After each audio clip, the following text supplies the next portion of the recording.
Presidente Zaia, non applicare nostra IRPEF forse è stato errore. Adesso forse avremmo fondi da erogare come ristori. Forse abbiamo fatto il più grande errore della storia.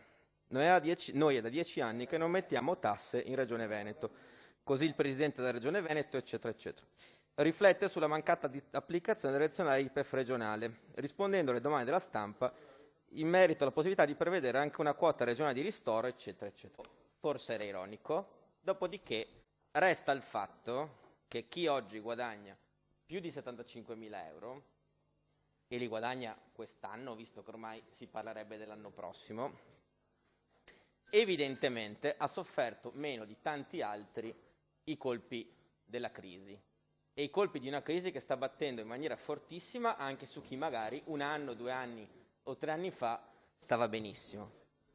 Per cui ragionare seriamente sull'applicazione di una addizionale IRPEF che sia di fatto una tassa di scopo in un momento di straordinaria difficoltà per la nostra regione è invece una questione serissima, perché se altre regioni oggi possono fare interventi come quelli è perché effettivamente in questi anni hanno fatto una scelta. È evidente che politicamente, dal punto di vista del consenso, è molto più semplice dire Veneto tax free, però poi alla resa dei conti, quando quei soldi ti servono davvero, perché devi aiutare anche tu, evidentemente, i commercianti, i cittadini più in difficoltà, quei soldi non ce li hai.